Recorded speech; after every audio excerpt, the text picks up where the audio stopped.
We'll move to the next item on the agenda, 7B, which is the parent-student handbook revisions for the elementary, middle school, and high school. And Mrs. Zardi can tell us what we're... I asked the principals just to get to me a summary of any changes that would be taking place in the handbook, and you can see those listed for each area.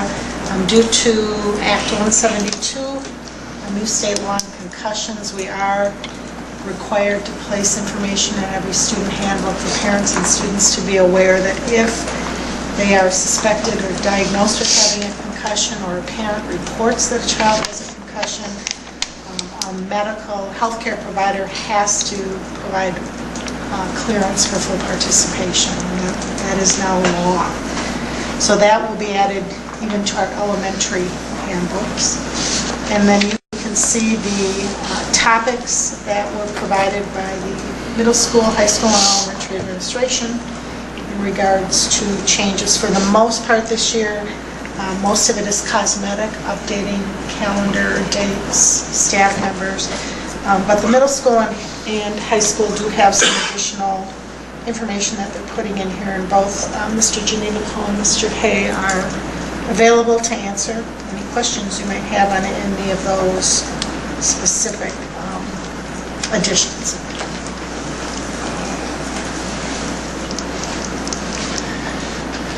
Are there any questions for the principals on these additions? I don't know, do the principals want to highlight anything here, or it's pretty self-explanatory? From our end, it's especially very straightforward stuff that we've already discussed Sure. before previously. Okay, thank you. And I'm willing, if there is anything that you're unsure of, I'm certainly willing to discuss or a little bit of a clearer picture of what changes are.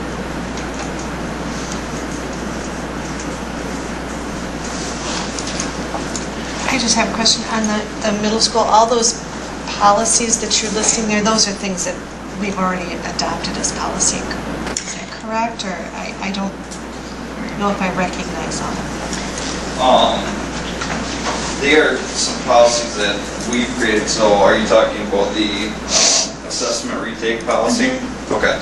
So first of all, the assessment retake policy, the reason that came up is we wanted to have kind of a standard procedure for students retaking assessments at school, so that from one classroom to the next, there was never a situation where this teacher is saying, oh, you can't retake tests and this one is, or whatever. We wanted to have more of a uniformity in students being able to gain the knowledge that they need to gain and retake assessments that they haven't done very well at, or even if they've done okay, but they really feel like they can do better. So we just wanted to have a more uniform policy for everybody to follow.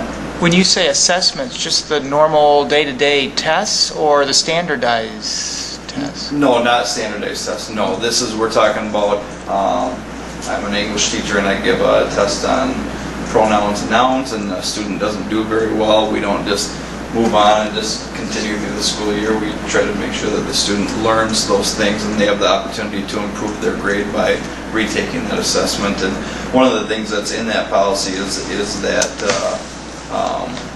we really encourage that to come from students, for the student to go to the teacher and say, I really did not as well as I would have liked on this test, and I'd really like to retake it, and something for them to kind of take on themselves to try to improve that grade and thusly obviously improve their knowledge on whatever that content may be. So that was making uniformity? Yeah, and I was just going to say, we may be using the word policy loosely there. It's probably your middle school practices that are consistent across the board. That's why I was clarifying. Procedure would be a Procedure, yeah. And we can, appropriate word. yeah. Any policies should really come through the policy committee. Okay. So, but it is your standard operating practice, essentially. It is. Building specific. Building Yeah. specific, correct. I Yeah. just want to make sure. Right, and on that, I'll just kind of go on to the next one really quickly, since you brought some of that up. Our academic integrity, one thing that we noticed over the past year or so is There was, once again, I'll use the word uniformity, there wasn't uniformity with how we dealt with students who had been caught cheating or plagiarizing, and we really wanted to make that really clear to the staff members and the administration and parents and students, and so that what we're going to do with students who are caught cheating on tests, assignments, plagiarizing a paper, things of that nature, so that we have that really clear, cut and dry what's going to happen if those things take place. That's good to have that in there. Okay. I just wanted to clarify. Yeah, so, no,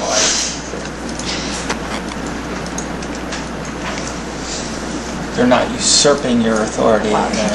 Thank you.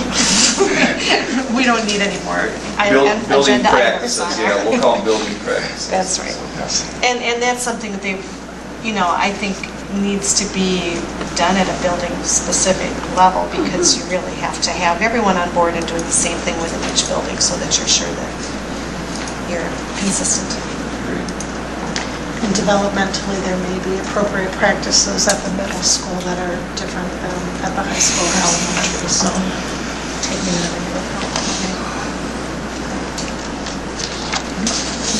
Anything else? Thank you. All right, thank you. I would look for a motion then to approve the revisions to the parent-student handbook. So moved to approve. Second?